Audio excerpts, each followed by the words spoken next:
rasgos generales. Que la hemólisis es una disminución de la sobrevida de los glóbulos rojos por una destrucción normal. ¿Y qué va a pasar en respuesta a eso? La médula ósea va a comenzar a producir más glóbulos rojos y eso se llama regeneración eritroblástica. Puede incrementar incluso 6 a 8 veces la eritropoiesis normal. Y por eso incrementan también los reticulocitos. Puede ser intravascular si se produce la hemólisis en la circulación o extravascular si es en el sistema mononuclear fagocítico. ¿Qué es qué? ¿Dónde es la hemólisis extravascular?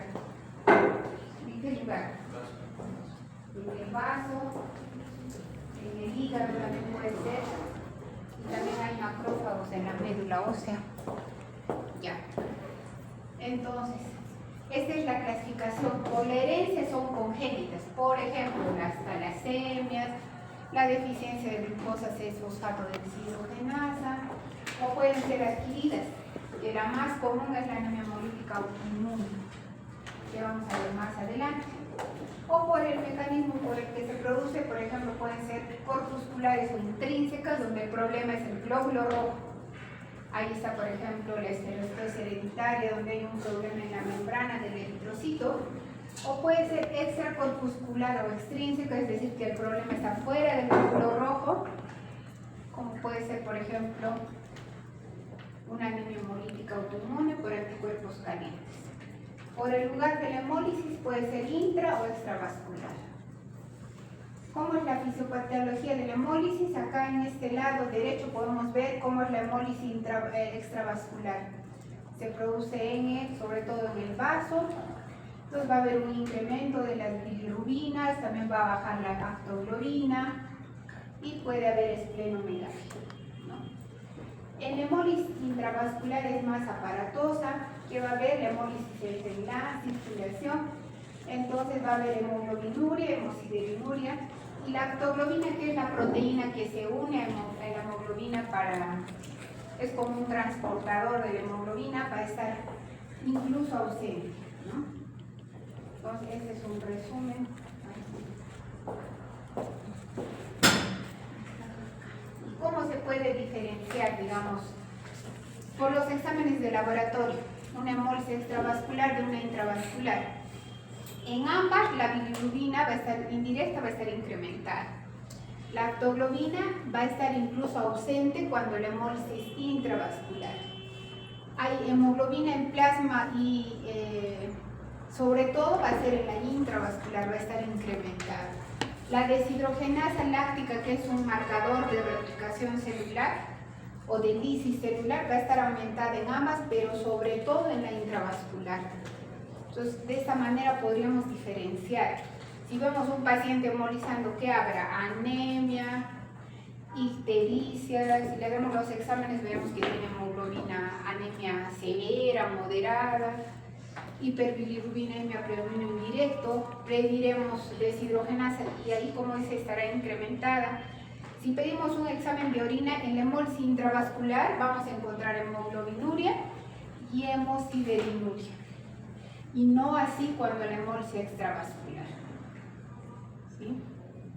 Ahora, vamos a ver ahora la clasificación etiopatogénica de las anemias hemolíticas, ¿no? Es decir, dónde se produce la alteración. Si es una anemia hemolítica corpuscular, ya dijimos que era cuando la alteración estaba ¿dónde? Si es corpuscular, en el glóbulo rojo. Entonces van a ver, la alteración es en el glóbulo rojo, pero va a haber hemólisis intravascular y extravascular. ¿Sí? Entonces, por ejemplo, las anemias hemolíticas congénitas, ¿no? Son las que son corpusculares. Chicos, por favor, si llegan tarde, siéntense, pero sin comenzar conversando. Ya. Y solamente esta anemia hemolítica es corpuscular y es adquirida. Todo el resto es congénito. Entonces vamos a ver qué anemias hemolíticas son, donde el problema es corpuscular, o sea, el glóbulo rojo, y son congénitas. Estas son, y estas son la mayoría. La anemia hemolítica por alteraciones de la membrana del eritrocito, sobre todo la esferocitosis hereditaria. Anemias por alteraciones en la síntesis de las cadenas de las globinas, que puede ser hemoglobinas estructurales o talasenas, que vamos a ver en la siguiente clase. Eso le toca exponer al primer grupo de exposiciones. En estos dos casos la hemólisis es extravascular, pero cuando hay deficiencia, por ejemplo, de esta enzima glucosa 6-fosfato deshidrogenasa, la hemólisis va a ser intravascular, y esta es la única excepción. La hemoglobinuria paroxística nocturna es una anemia hemolítica corpuscular, la alteración está en el glóbulo rojo, pero es adquirida, no es de nacimiento. Vamos a ver más adelante qué es la hemoglobinuria paroxística nocturna. Después tenemos pues las anemias hemolíticas ya también extracorpusculares, es decir, el problema está fuera del glóbulo rojo. Y las vamos a dividir en inmunes y no inmunes. Las inmunes se van a dividir por autoanticuerpos, por ejemplo, en anticuerpos calientes, que es la más común. La hemólisis extravascular. Cuando es por anticuerpos fríos puede ser intra o extravascular. Y la hemoglobinuria paroxística bifásica, no confundir con la hemoglobinuria paroxística nocturna, esta es otra anemia, es intravascular. Después, cuando se produce por aloanticuerpos. ¿Cuál es la diferencia entre un autoanticuerpo y un aloanticuerpo?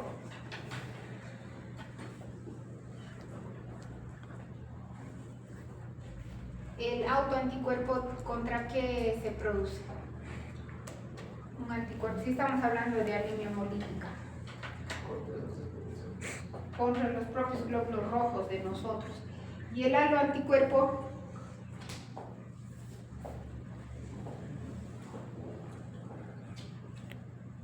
son anticuerpos contra glóbulos rojos ajenos, ¿no? Por ejemplo, pueden ser una reacción transfusional, y la hemólisis puede ser intra o extravascular. Una anemia hemolítica del recién nacido, la hemólisis es sobre todo extravascular. Ahora, también hay anemias hemolíticas que son mediadas por fármacos, y estas van a ser intra o extravasculares. Ahora, estas son las que son de causa inmune. En estas vamos a tener el test de Coombs directo positivo, o en este caso el test de Coombs indirecto positivo. Después tenemos las causas no inmunes, donde el Coombs va a ser negativo. Acá tenemos estas, las que se producen por causas mecánicas. Las anemias hemolíticas microangiopáticas, donde hay una alteración en la microvasculatura, y ahí se va a producir trombosis en la microvasculatura, y se va a producir lo que llamamos anemias hemolíticas microangiopáticas. En esta, al hacer una lámina periférica, vamos a encontrar esquistocitos. Los que anemias están en este grupo: el síndrome urémico hemolítico, la púrpura trombocitopénica trombótica, no confundir con el PTI, el CID, las prótesis, las anemias hemolíticas por prótesis valvulares, que también pueden producir hemólisis intravascular. La hemoglobinuria de la marcha y del deporte, estas van a ser hemólisis intravasculares. También tenemos, bueno, las anemias hemolíticas, por ejemplo, por parásitos como la malaria. El hiperesplenismo también puede producir anemia hemolítica, pero sobre todo es extravascular. Vamos a desarrollar acá cada una de estas anemias hemolíticas adquiridas. Entonces, ¿cómo diagnosticamos una anemia hemolítica? Primero tenemos que preguntar, el paciente nos irá al hospital porque está anémico, está histérico, puede tener esplenomegalia. Esa es la triada que nos hace sospechar de hemólisis: anemia, histericia, esplenomegalia. Entonces, para hacer una evaluación de un paciente que pensamos que esté hemolizando, pues preguntaremos la edad. Si son niños, pensaremos más en problemas congénitos. Hay que preguntar antecedentes de anemias hemolíticas, el consumo de fármacos, porque vamos a ver más adelante que los medicamentos pueden producir hemólisis, el consumo de habas, puede ser que tengan infecciones, por ejemplo una malaria, hay que ver de dónde viene, si está embarazada, por ejemplo, qué grupo sanguíneo tiene la mamá, el esposo, si ha recibido transfusiones y algunos datos que pues del origen de dónde son los pacientes nos pueden hacer sospechar de algunas anemias hemolíticas, como por ejemplo el déficit de glucosa 6-fosfato deshidrogenasa, la anemia falciforme en personas de raza negra, las talasemias o esferostosis hereditaria en personas que son de países del Mediterráneo. ¿Qué otra cosa? ¿Cómo se va a presentar? Ya como había manifestado, anemia, ictericia, esplenomegalia, cálculos biliares. También vemos niños que tienen litiasis vesicular, entonces, y tienen anemia, ictericia. Entonces, ¿qué tenemos que pensar? En anemias hemolíticas congénitas. Porque se produce un incremento de la eritropoiesis, también pueden haber alteraciones óseas, retraso del desarrollo óseo, del crecimiento, deformaciones esqueléticas por exceso de eritropoiesis. También puede haber insuficiencia renal y cálculos renales, sobre todo en la hemólisis intravascular.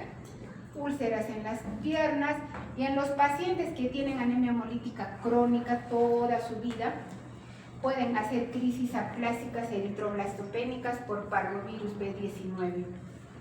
Se infectan de este virus y hacen como aplasia solo de la serie roja. Y van a hacer crisis megaloblásticas por déficit de ¿qué vitamina? ¿Qué vitamina se consume cuando hay hemólisis?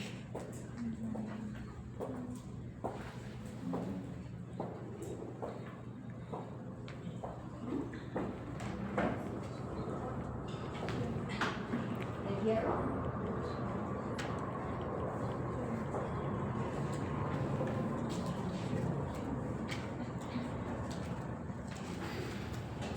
¿Qué vitamina, chicos, se consume cuando hay hemólisis?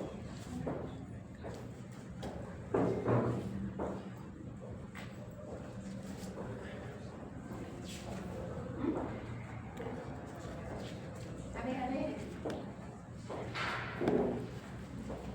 El ácido fólico, pues. Por eso les había dicho que cuando había hemólisis hay que suplementarles con ácido fólico, porque se consume el ácido fólico. ¿Sí? Entonces puede haber crisis megaloblásticas por deficiencia de ácido fólico porque hay hemólisis frecuente. Entonces esto es pues la tríada que conocemos, ¿no? Ictericia, anemia y esplenomegalia. Si la hemólisis es extravascular. Estas son las malformaciones que hay en el cráneo, por ejemplo, y algunos exámenes de laboratorio. Entonces ya habíamos dicho el hemograma, obviamente habrá reticulocitosis si hay anemia hemolítica, el volumen corpuscular medio puede estar bajo, normal o alto. Va a estar alto si hay reticulocitosis. En el frotis de sangre periférica vamos a ver diferentes alteraciones que vamos a ver más adelante. Si le hacemos un aspirado de médula ósea va a haber una gran hiperplasia de eritrocitos porque hay una respuesta a la anemia. La LDH ya dijimos que está incrementada, la bilirrubina indirecta igual, la aftoglobina va a estar baja o ausente, y en la orina ya habíamos hablado de hemoglobinuria y hemosideruria. Si la hemólisis es ¿de qué tipo? ¿En qué tipo de hemólisis va a haber esto? Hemoglobinuria, hemosideruria. ¿En qué tipo de hemólisis?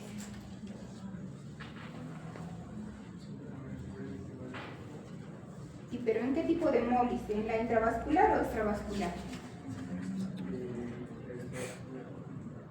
No, pues en la intravascular, ¿no? Si se destruye en la circulación, ¿qué va a pasar? Ahí va a quedar la hemoglobina y va a ser pues filtrada por el riñón, y entonces vamos a encontrar hemoglobinuria, incluso hemosideruria, y eso nos va a hacer pensar en una hemólisis intravascular. La hemólisis extravascular es en el vaso, hígado. Entonces, estas, por ejemplo, cuando un paciente hemoliza, ¿qué tenemos que pedir? También lámina periférica, y eso nos va a ayudar a orientarnos en qué tipo de hemólisis tiene un paciente. Si hay esferocitos, son glóbulos rojos pequeños, como dice su nombre, como esferas, no tienen el centro pálido normal, pensaremos en una anemia hemolítica autoinmune o una esferocitosis hereditaria. Los dianocitos son glóbulos rojos que tienen el centro como diana, como dice su nombre, y esto se puede encontrar en hemoglobinopatías, en talasemias, en las hepatopatías y en las esplenectomías. Los esquistocitos son glóbulos rojos que han sido destruidos, están como destruidos, como dice su nombre. Y esto se va a encontrar en las anemias hemolíticas microangiopáticas, ¿como cuáles? ¿Cuáles son las anemias hemolíticas microangiopáticas? A ver, una. ¿Qué anemias hemolíticas son microangiopáticas?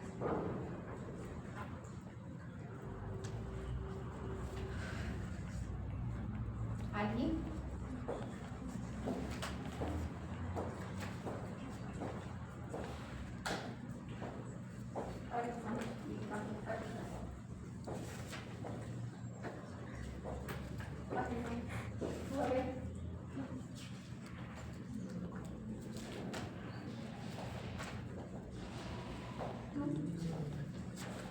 ¿Qué anemias hemolíticas son microangiopáticas?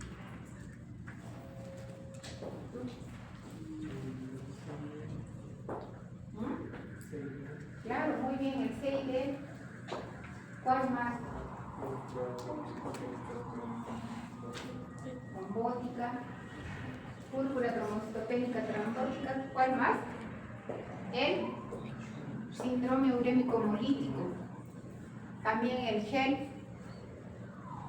Esas son anemias hemolíticas microangiopáticas. Ahora, si tenemos eritrocitos falciformes, pensaremos en una anemia drepanocítica. ¿Y qué más resaltante acá? Los cuerpos de Heinz, sobre todo cuando hay deficiencia de glucosa 6-fosfato deshidrogenasa. Cuando hay eritrocitos aglutinados, podemos pensar en anemias hemolíticas por anticuerpos fríos, por ejemplo. Entonces acá vamos a ver, estos son los esquistocitos.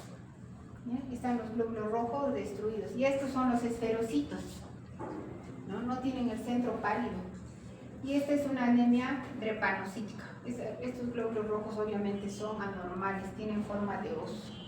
Entonces para eso nos va a ayudar la lámina periférica, ¿no? Para que nosotros podamos orientar nuestro diagnóstico. Ahora vamos a desarrollar las anemias hemolíticas adquiridas, que es la clase de hoy día. Entonces, ¿cómo es el enfoque diagnóstico? ¿Cómo yo me oriento cuando un paciente tiene hemólisis? Si un paciente tiene hemólisis, yo ya sé que está hemolizando, ya tiene anemia, tiene ictericia, tiene la deshidrogenasa láctica incrementada, lactoglobina baja, tiene reticulocitosis. Entonces, ¿qué tengo que hacer? Pedir un test de Coombs directo. Y si está positivo, ¿en qué voy a pensar? ¿Qué tipo de anemias hemolíticas dan Coombs positivo directo? Las autoinmunes. Si está positivo, pensaré en una autoinmune. Y hay 3 tipos de autoinmunes que vamos a ver. Pero si está negativo el Coombs, ¿qué voy a pensar? De repente tiene esquistocitos en la lámina periférica. Entonces, ¿qué voy a pensar? Podría ser una anemia hemolítica microangiopática. Podría ser también una hemoglobinuria paroxística nocturna. Podría ser que también tenga un proceso infeccioso, que tenga parásitos. Si es que pienso, veo y me informan en la lámina periférica, este paciente tiene esquistocitos, entonces voy a pensar más que tiene una anemia hemolítica microangiopática. Entonces, de acuerdo a eso, pensaré, si tiene más insuficiencia renal, es un niño, ha tenido una disentería por E. coli, por Shigella, entonces más pensaré que tiene un síndrome urémico hemolítico. Pero si tiene más síntomas neurológicos, por ejemplo, ha tenido un infarto cerebral, más voy a pensar en una púrpura trombocitopénica trombótica, ¿sí? Ahora, si no es ninguno de estos, podría pensar que tiene una hemoglobinuria paroxística nocturna, que vamos a ver qué es otro tipo de anemia hemolítica. En esa anemia hemolítica va a haber aplasia medular, va a haber trombosis, va a haber hemólisis intravascular. En la hemoglobinuria paroxística no. Entonces así comienzo a deducir. Obviamente estoy hablando de las anemias hemolíticas adquiridas, porque por encima de esto tendría que pensar también en las congénitas. Preguntar al paciente, viene un niño de 10 años, preguntar, su mamá tiene cirrosis hereditaria, tiene talasemia, su papá tiene deficiencia de glucosa 6-fosfato deshidrogenasa. Entonces, si son sobre todo niños, pienso en anemias hemolíticas congénitas. Pero este algoritmo es para las anemias hemolíticas adquiridas, ¿sí? ¿Alguna pregunta? Eso resume toda la clase.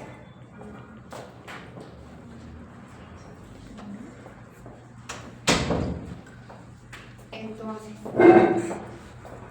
de acuerdo a eso vamos a desarrollar. Primero, la más frecuente es la anemia hemolítica autoinmune, ¿no? Como dice acá, hay una destrucción de los glóbulos rojos por autoanticuerpos y cada uno va a obtener especificidad por un antígeno del glóbulo rojo. Dice acá, representa el 5% de todas las anemias y su incidencia varía entre 0,4 a 2 por 100.000 habitantes y es más frecuente en mujeres. Puede presentarse a cualquier edad, en niños, adultos, pero la mayor parte de casos se presenta por encima de los 50 años. Ahora, vamos a tener 3 tipos de anemias hemolíticas autoinmunes, dependiendo del anticuerpo que se encontremos en el examen de Coombs. Pueden ser por anticuerpos calientes, estos anticuerpos son tipo IgG y tienen escasa fijación del complemento. Y pues tienen actividad hemolítica a temperatura corporal a 37 grados y se van a dirigir contra el antígeno RH. Acá la hemólisis es extravascular. Los anticuerpos fríos son tipo IgM y activan el complemento. Entonces, cuando activan el complemento, más pensamos en hemólisis intravascular. Son crioaglutininas con capacidad aglutinante y hemolítica en el frío, de 0 a 20 grados. Y se van a dirigir contra el antígeno I mayúscula y minúscula del glóbulo rojo. Ahora, existen otros autoanticuerpos que se llaman hemolicinas bifásicas o de Donald-Landstein. Son IgG, pero que activan intensamente el complemento, entonces producen hemólisis intravascular y se fijan a la membrana del eritrocito a baja temperatura, al frío. Pero la hemólisis se produce cuando están a temperatura corporal. Y el antígeno contra el que se dirigen es contra el antígeno P. Entonces es importante que sepan que hay 3 tipos de autoanticuerpos, ¿sí? Depende de a qué temperatura se activan, contra qué antígeno. Ahora, ¿cómo se hace el diagnóstico de anemia hemolítica autoinmune? Por test de Coombs directo. El Coombs directo va a detectar autoanticuerpos que están unidos al glóbulo rojo. El Coombs indirecto detecta autoanticuerpos que están en el suero, ¿sí? Ahora vamos a ver los 3 tipos de anemias hemolíticas autoinmunes. Primero, por anticuerpos calientes o también llamada autoinmune común. Esta es la más frecuente. Representa el 75% de los casos. O sea, cuando ven una anemia hemolítica autoinmune, tienen que pensar en anemia hemolítica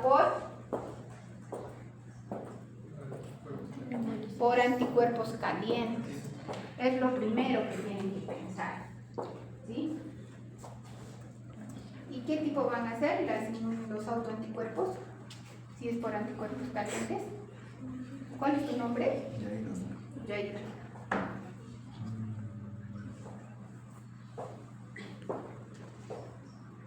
¿Qué tipo va a ser? Son IgG. ¿Van a fijar complemento o no? No, muy poco. Y aquí está. Y la hemólisis se produce a temperatura corporal. ¿Y contra qué antígeno se produce? Contra el RH. Ya, entonces ese es el más frecuente. Es más frecuente en mujeres y el 50% de los casos es idiopático. No sabemos ¿Por qué se produce? Las que son secundarias, esto es importante que sepan. Cuando alguien tiene anemia hemolítica autoinmune, yo no solamente voy a decir su CUMS positivo, ya, tengo que buscar enfermedades secundarias. ¿Por qué? Porque, por ejemplo, si tiene un linfoma y yo no trato el linfoma, va a seguir embolizando y se va a morir. Hay que buscar la causa. Si tiene lupus y yo sigo dándole tratamiento, pero no manejo la enfermedad que la produjo, se muere. Yo he visto morir mujeres jóvenes en emergencia, 10, 8, 5, 4, 3. Porque es así la hemólisis, no dejan de hemolizar, no se puede transfundir porque se exacerba la hemólisis, algo que ya pues uno ve que ya está con insuficiencia respiratoria y ya no haya nada que hacer, hay que pues transfundir. ¿Por qué no se transfunde? Porque los autoanticuerpos también se van a producir contra esos glóbulos rojos que estoy transfundiendo, entonces se va a exacerbar la hemólisis. También buscar neoplasias, buscar VIH. Hay anemias hemolíticas secundarias a VIH. Y cuando se asocia al PTI, ¿qué es el PTI? Trombocitopenia de causa inmune. Eso es. Este nombre que usamos, el PTI, antes le llamábamos púrpura trombocitopénica idiopática, hace años. Pero ahora ya no sabemos qué es idiopática, ahora sabemos que esta enfermedad también se produce por autoanticuerpos, pero esos anticuerpos son contra las plaquetas. Entonces, cuando esta enfermedad, anemia hemolítica por anticuerpos calientes, se va a asociar a PTI, se va a llamar síndrome de Evans. ¿Sí? Ahora, ya vemos qué causas tenemos que buscar. Entonces, como es la hemólisis en esta anemia hemolítica por anticuerpos calientes, va a ser extravascular en el vaso, pero puede haber, hay veces, un componente, puede fijar algo de complemento y va a ser intravascular o en el vaso se va a producir la hemólisis. Ahora, ¿cómo se presenta? Pues hay anemia insidiosa en algunos casos, es crónica, no se puede curar esta enfermedad. Solamente la controlamos, hay ictericia, esplenomegalia y rara vez va a haber fiebre o adenopatías. Entonces, ¿qué vamos a pedir para diagnosticar?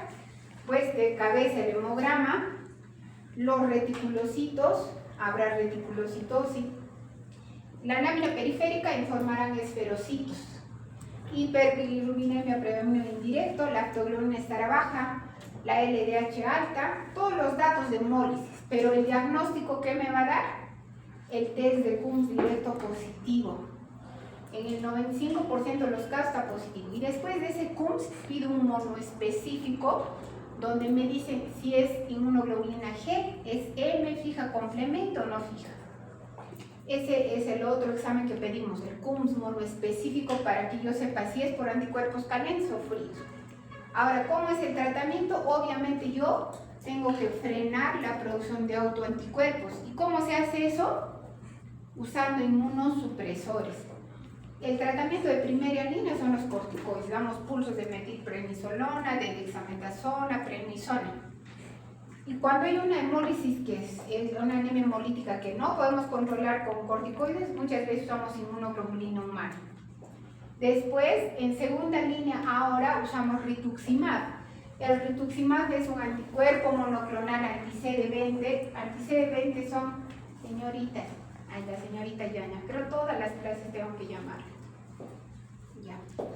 Entonces, el rituximab es un anticuerpo monoclonal anti-CD20 que va a hacer que los linfocitos B, CD20 no produzcan más autoanticuerpos. ¿Sí? El rituximab. Después, si no funciona, usamos otros inmunosupresores, quimioterapia como la ciclofosfamida, azatioprina. Y cuando ya no funciona, o sea, hay varias líneas de tratamiento porque esto, recuerden que se va a hacer crónico, salvo que sea, por ejemplo, por un linfoma. Tratemos el linfoma se cure, ya no va a hemolizar, ¿no? Pero el 50% es idiopático, o sea, no sabemos la causa. Por eso, si ven, hay varias líneas de tratamiento.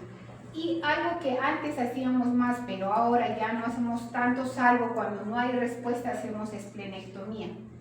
porque ahí es donde se destruyen los glóbulos rojos, ¿sí? Y solamente se va a transfundir cuando hay anemia sintomática. Como vuelvo a repetir, se exacerba la hemólisis con la transfusión, pero si ya está en riesgo pues la vida del paciente, tenemos que transfundir. Ahora, el otro tipo de anemia hemolítica es anemia hemolítica por anticuerpos fríos. Esa es una hemólisis intravascular, pero puede tener también un componente extravascular. En realidad, lo que se sabe de las anemias hemolíticas autoinmunes que tienen un componente predominante que puede ser intravascular, pero siempre hay un componente también extravascular. Entonces, las anemias hemolíticas por anticuerpos fríos pueden ser de dos tipos.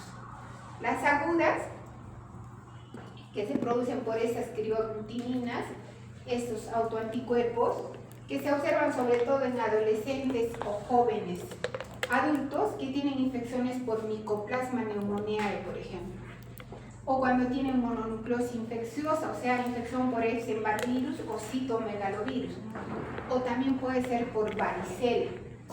Y es un proceso que se va a autolimitar, o sea, pasa el proceso del viral, digamos, y ya no dejan de hemolizar. Entonces, ¿cómo va a ser acá la hemólisis? Intravascular. Entonces va a haber hemoglobinuria, tiene muchas veces fiebre, diarrea y vómitos. Acá también el CUMS va a ser positivo en directo.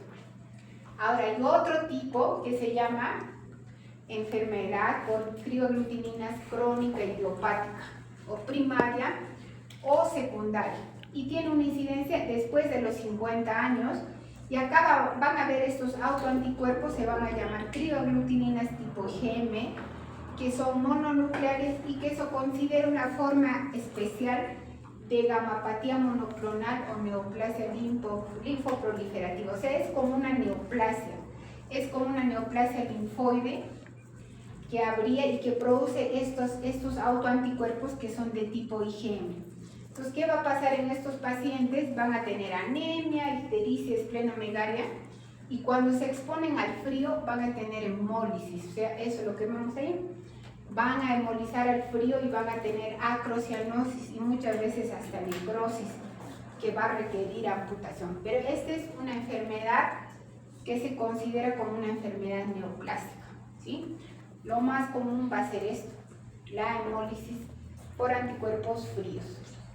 Ahora, la otra, que es la anemia hemolítica paroxística a Figori, acá, ¿cómo van a ser los autoanticuerpos? Acá en esta anemia hemolítica van a ser los bifásicos, ¿no? Las que se van a unir al glóbulo rojo al frío, pero la hemólisis es a temperatura corporal. Y se va a presentar a cualquier edad, puede estar asociada a sífilis, terciaria, infecciones virales, gripe, rubiola, paperas, varicela, mononucleosis infecciosa, y va a haber ictericia, fiebre, dolor lumbar, calambres, va a haber hemoglobinuria porque la hemólisis va a ser intravascular, y esta se va a autolimitar una vez que pase el proceso infeccioso. Pero si se asocia a sífilis hay que tratarla, ¿no? Y este es un resumen de todo lo que acabo de comentar. Ya había mencionado qué tipo de autoanticuerpo se presenta en cada una de ellas, a qué temperatura se activa y cuál es más frecuente, obviamente por anticuerpos calientes. También ya les he mencionado en qué lugar es la hemólisis, y acá, importante, a qué enfermedades se van a asociar y qué enfermedades tengo que buscar. Y así es por anticuerpos calientes, pues hemos visto síndromes linfoproliferativos, linfomas, leucemia linfática crónica, enfermedades reumatológicas, colitis ulcerosa, tumores, fármacos. Si es por anticuerpos fríos hay una aguda y una crónica. Si es aguda, ya les dije que son estas infecciones, y la crónica, que son como enfermedades oncológicas asociadas, por ejemplo, a linfomas, a neoplasias de células plasmáticas. Y si es por anticuerpos bifásicos, hay que pensar en sífilis y postviral, rubiola, sarampión, etc. Ahora, el diagnóstico se hace de todos por test de CUMS directo, ¿sí? Y en la lámina periférica en todos vamos a encontrar esferocitos. Ahora, el CUMS, si pedimos el monoespecífico, es el que nos va a ayudar a diferenciar cada uno de estos. Ahora, ¿cómo es el tratamiento? Por anticuerpos calientes ya les dije que hay que usar corticoides, se puede hacer esplenectomía. Por anticuerpos fríos, como su nombre nos da a entender, hay que evitar la exposición al frío y cuando se presenta hay que hacer plasmaféresis y se puede usar también ciclofosfamina. Vean que el tratamiento es diferente. Cuando es por anticuerpos fríos, yo no estoy hablando de dar corticoides, azatioprina, rituximab, no. Acá hay que hacer plasmaféresis para barrer esos autoanticuerpos, ¿no? Hay que evitar la exposición al frío. Ahora, cuando es bifásica también evitar la exposición al frío y bueno, hay que transfundir hasta que se autolimite porque esto se desencadena sobre todo por infecciones virales. Entonces hemos visto ahora la anemia hemolítica autoinmune. Ahora vamos a ver la anemia hemolítica inducida por medicamentos. ¿Sí? Entonces va a haber tres tipos de mecanismos. Hay un mecanismo que se llama tipo afteno, donde el medicamento se va a unir al glóbulo rojo y esto va a hacer que se produzca un anticuerpo. Igual, el otro mecanismo, el neoantígeno, se va a producir el medicamento, pero hay antígeno del glóbulo rojo y esto va a desencadenar que se produzca un anticuerpo. Y el otro mecanismo que se llama autoinmune, que es parecido a lo que acabo de hablar de la anemia hemolítica autoinmune, en la cual parece que los medicamentos van a modificar la estructura del antígeno propio del glóbulo rojo y se va a producir la hemólisis. Entonces, vamos a ver el mecanismo afteno. Por ejemplo, ¿a qué medicamentos se suelen asociar a este tipo de anemia hemolítica? Las penicilinas, el paracetamol, la aspirina, las cefalosporinas. Ahora el test de Coombs directo va a ser acá positivo, ¿no? Y va a haber una hemólisis extravascular de intensidad variable. ¿Cuál es el tratamiento si pensamos que el medicamento está produciendo la hemólisis? Es retirar el medicamento y se puede hacer, no sé, dependiendo transfusiones, dependiendo de la severidad. Esto es cuando es tipo afteno. Cuando se forma un complejo como acá, neoantígeno, se va a asociar, por ejemplo, a cefalosporinas, a quinidinas, sulfamidas, tiazidas, estreptomicina, este grupo de medicamentos. Entonces acá se va a fijar sobre todo el complemento y la hemólisis va a ser intravascular y puede haber fallo renal y seide. El tratamiento también será retirar los medicamentos, ¿sí? Ahora, en el otro tipo, que es autoinmune, donde el antígeno del glóbulo rojo se modifica por la presencia del medicamento, se va a asociar sobre todo alfa-metildopa y a fludarabina que usamos en el manejo de enfermedades oncológicas. ¿Sí? Entonces, este tipo de autoanticuerpo o este tipo de anticuerpo va a ser tipo IgG, va a producir hemólisis extravascular leve a moderada y el tratamiento es retirar el fármaco y muchas veces sí acá se puede usar corticoides. Entonces, esto es para que conozcan qué tipos de anemias hemolíticas pueden producir los medicamentos. Entonces, si ven un paciente con anemia hemolítica adquirida, ¿qué tienen que preguntar? Uso de medicamentos, ¿no? Y uso de medicamentos y sacarán su lista de medicamentos que puedan producir hemólisis. Porque siempre hay que sospechar que puede haber un medicamento que les está produciendo, ¿sí? Sobre todo que usamos tantas cefalosporinas, usamos paracetamol, usamos aspirina. Nosotros en el hospital casi no usamos penicilinas, pero creo que todavía siguen usando en el primer nivel de atención. Lo que sí nosotros usamos es fludarabina, alfa-metildopa, todavía se sigue usando. Ahora vamos a ver las anemias hemolíticas producidas por aloanticuerpos, o sea, anticuerpos contra glóbulos rojos de otra persona. Y acá este es un resumen de lo más común de este tipo de anemia hemolítica. La anemia hemolítica, primero vamos a ver del recién nacido. Entonces, cuando se produce incompatibilidad del grupo o de factor. Por ejemplo, como podemos ver acá, la mamá es RH negativo y el bebé es RH positivo, ¿no? Entonces la mamá va a comenzar a producir aloanticuerpos contra el bebé. Estos anticuerpos van a ser IgG y si se produce el intraútero, pues la hemólisis va a haber eritroblastosis fetal, hidrocetalis. Si se produce en el posparto, vamos a detectar esta hemólisis. Va a haber ictericia a las 24 a 36 horas, va a haber hiperbilirubinemia, puede producir kernicterus, daño cerebral permanente. Entonces, ¿cómo se maneja? Si es intraútero, se puede hacer recambios plasmáticos, por ejemplo. Si es posparto, se hace fototerapia a los bebés y se puede hacer exsanguíneo-transfusión. ¿Y cómo se hace la profilaxis? Ustedes habrán escuchado que se administra gamma globulina anti-D a todas las mujeres que sean RH negativas, pero antes de que hayan tenido un parto o un aborto, o se hayan transfundido, o sea, antes de que estén en contacto con un RH positivo, por ejemplo, para que funcione. Entonces, usando ya estas medidas, nosotros ya no vemos pacientes que hagan hemólisis por incompatibilidad de grupo, de factor, porque ya hay medidas que toman en cuenta los ginecólogos, ¿no? Les piden grupo sanguíneo, factor a los pacientes. Ahora, la otra hemólisis por aloanticuerpos es la reacción hemolítica transfusional, que se va a producir por incompatibilidad de grupos o de factor, ¿no? Eso es más por un error, ¿no? Porque se supone que al hacer una orden de transfusión nosotros ponemos y estamos bien concentrados en qué grupo sanguíneo tiene el paciente, qué factor.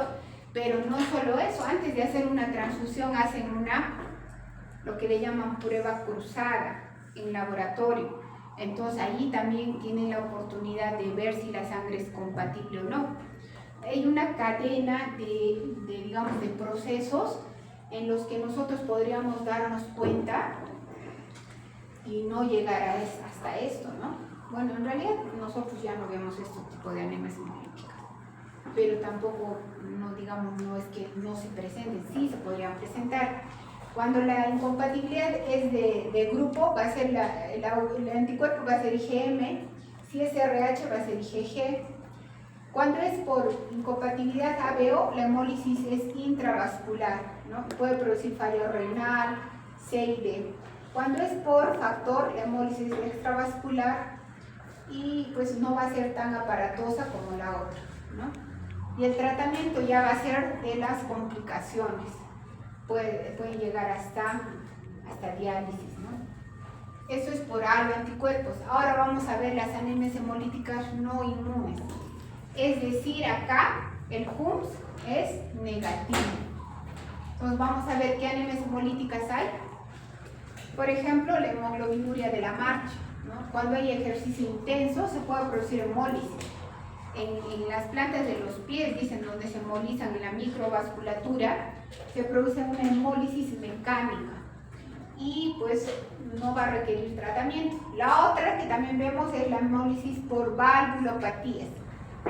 Entonces, acá, por ejemplo, se va a producir cuando hay insuficiencia aórtica, cuando hay fístulas arteriovenosas, por ejemplo, en los pacientes que tienen que están en hemodiálisis, ¿no? Cuando tienen prótesis valvulares artificiales, va a producirse este tipo de anemias hemolíticas que son más de causa mecánica, ¿no?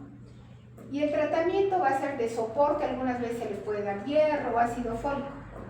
Y en algunos casos, cuando se ve, pues se puede reemplazar la válvula, digamos que cardíaca que no funciona bien. La otra hemólisis que se considera también de causa mecánica es la anemia hemolítica microangiopática, lo que ya habíamos hablado. Aquí está.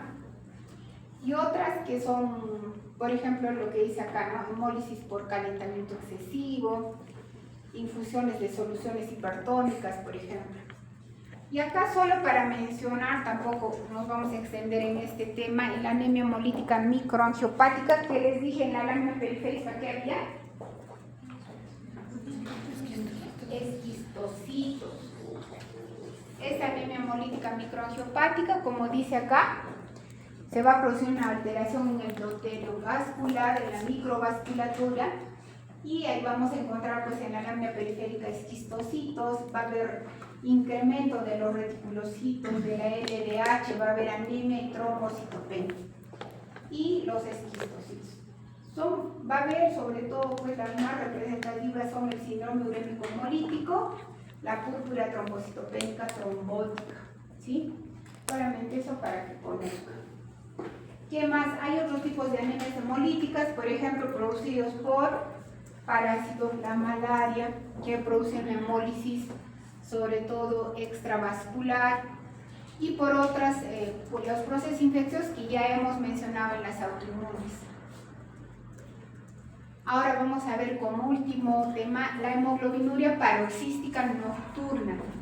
No confundir con la hemoglobinuria a rigori. Esta es, así como dice, hemoglobinuria paroxística nocturna. Esta es la única anemia hemolítica donde la hemólisis es corpuscular, pero es adquirida. ¿Sí? Entonces, ¿qué va a pasar acá? Hay un trastorno en la célula madre.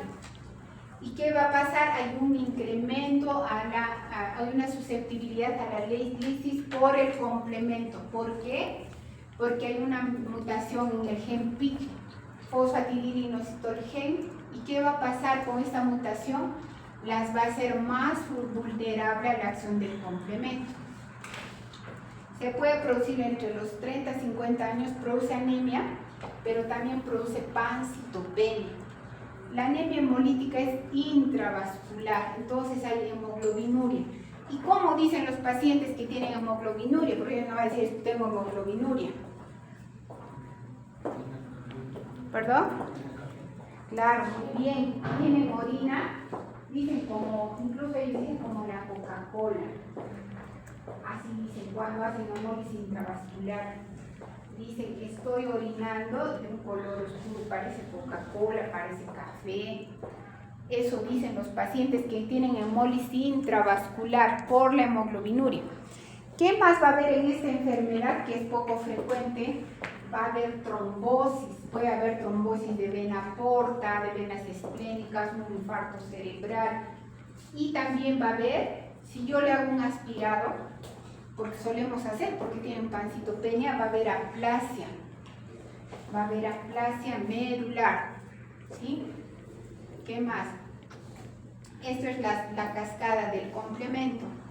Entonces, ¿qué vemos? Que se va a activar la vía clásica del complemento, por ejemplo, y eso va a hacer que se produzca un proceso inflamatorio, un proceso de agregación plaquetaria, etcétera, que va a producir también trombosis. Entonces, ¿qué es lo que pasa ahí? Esta mutación del gen PIC va a hacer que estas proteínas, digamos, estos inhibidores naturales, el CD55 y el CD59, que son proteínas, no puedan inactivar la acción del complemento. Entonces, como no van a estar presentes, se va a producir la hemólisis, la cascada del complemento, y eso va a producir todos los síntomas que hay.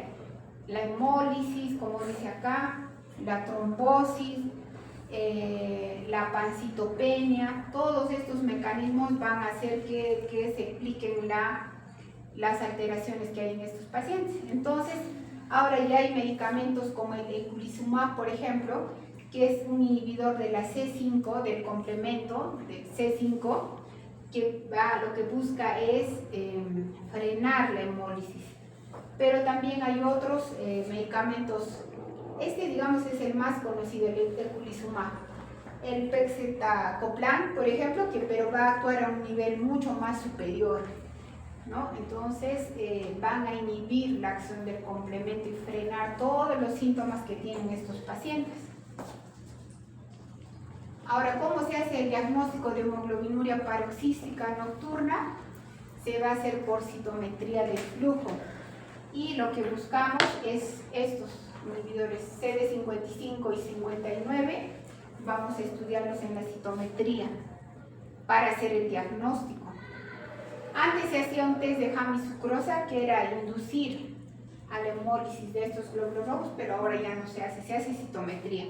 Y obviamente se hacen estudios moleculares para buscar esta mutación del gen PIC. Y el tratamiento, como les dije ya. Ahora, ¿cuándo se hace trasplante de médula ósea? Cuando el componente, sobre todo de la aplasia, cuando hay aplasia medular, donde hacemos el tiro de médula ósea y la biopsia, y la médula ósea se ha reemplazado por grasa. Ahora, esta hemoglobinuria también puede evolucionar a leucemias agudas, ¿sí? ¿Alguna pregunta, chicos?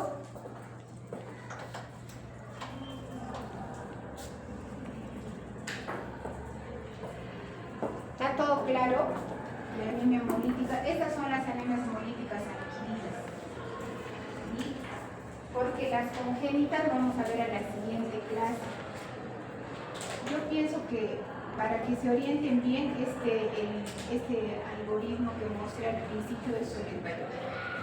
Eso es un resumen.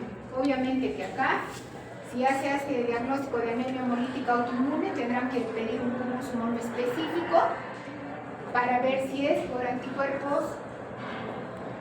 ¿Qué anticuerpos? Calientes, fríos o bifásicos.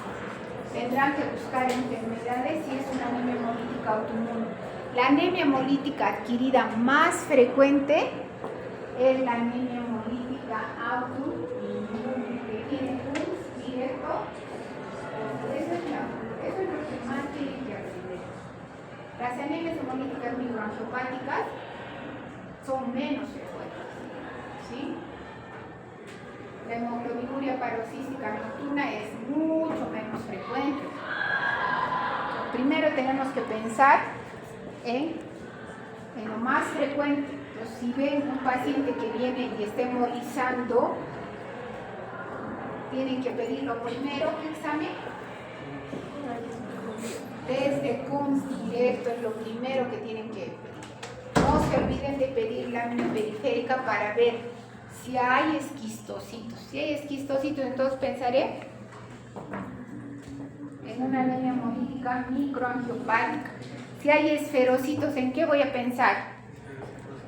Claro, en una esferostosis o en una anemia hemolítica autoinmune, ¿sí? Pero, por ejemplo, si hay estas células falciformes, voy a pensar más en una anemia hemolítica congénita, ¿sí? A ver, chicos, hasta acá en la clase. El examen es el día martes. ¿Qué tienen que estudiar para el examen? Interpretación de hemograma. Ya el que no sabe interpretar un hemograma, pues no puede aprobar hematología. Y yo lo que veo es que yo les enseño en la clase, les doy los valores y me andan diciendo otra cosa.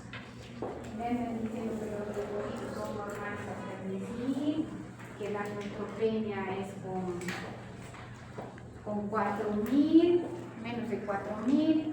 Se tienen que estudiar lo que les he enseñado en la clase. Ni siquiera tienen que buscar.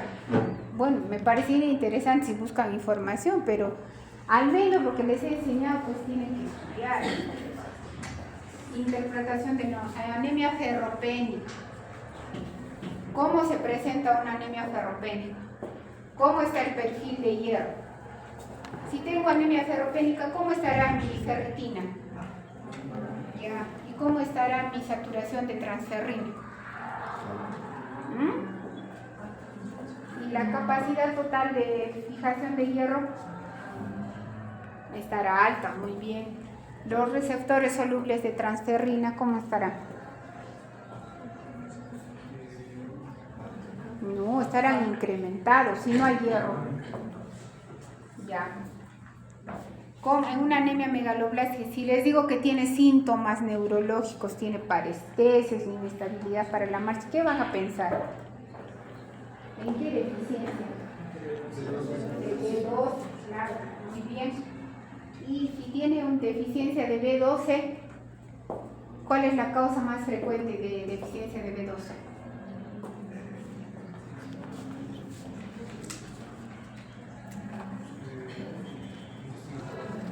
¿Perdón? No. ¿Cómo se absorbe la B12? ¿Qué necesita para absorber?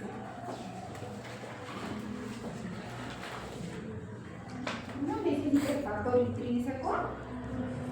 ¿Y en qué enfermedad ya no produce factor intrínseco? Claro, muy bien, en la gastritis atrófica.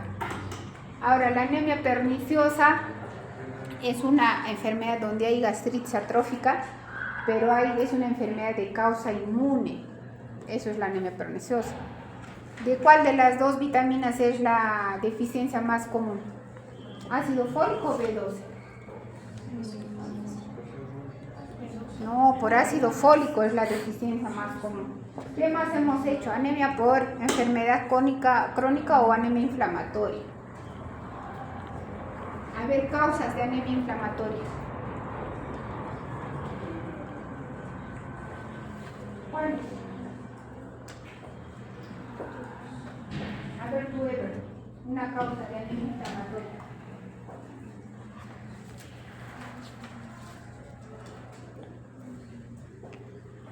Hay un montón de enfermedades. Es la anemia más frecuente en pacientes hospitalizados.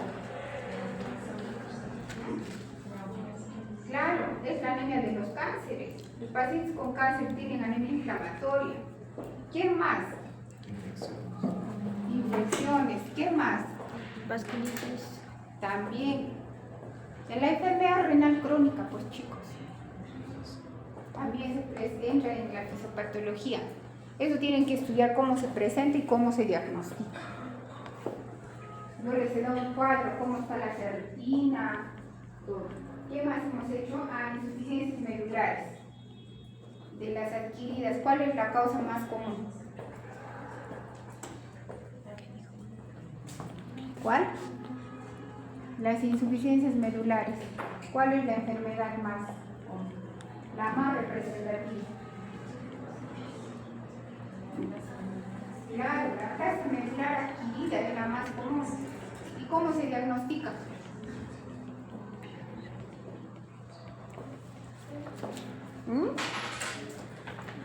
¿Cómo se diagnostica una aplasia medular? No. Sí pueden hacer aspiro, pero eso no va a dar el diagnóstico. ¿Qué da? La biopsia es el examen que define el diagnóstico. Ya sabemos que la aplasia es una enfermedad de causa inmune. Y el tratamiento de elección, si tengo 20 años, ¿cuál es? Tengo aplasia medular severa, tengo 30 años. ¿Qué tratamiento me tienen que hacer? Claro, trasplante de médula ósea. Y como segunda opción está la terapia de inmunosupresión. Pero el problema, lo que hemos visto, es que la terapia de inmunosupresión no cura, recae en los pacientes. Y es más, cuando solamente se hace terapia de inmunosupresión, después evolucionan y se transforman. ¿En qué enfermedad se transforma la aplasia? Sí, se transforma en leucemias agudas, en síndromes mielodisplásicos, en la hemoglobinuria que hemos visto, en eso se transforma. Por eso lo ideal es trasplantar, trasplante alogénico, no de uno mismo. ¿Qué más hemos hecho? Ya, la anemia hemolítica. Esos son todos los temas. Más fácil que este examen no va a ser ninguno de los otros, les voy diciendo. Ya que este es el examen más sencillo que van a dar, tienen que estudiar. Ya, todos los temas ya les he dicho. ¿Sí?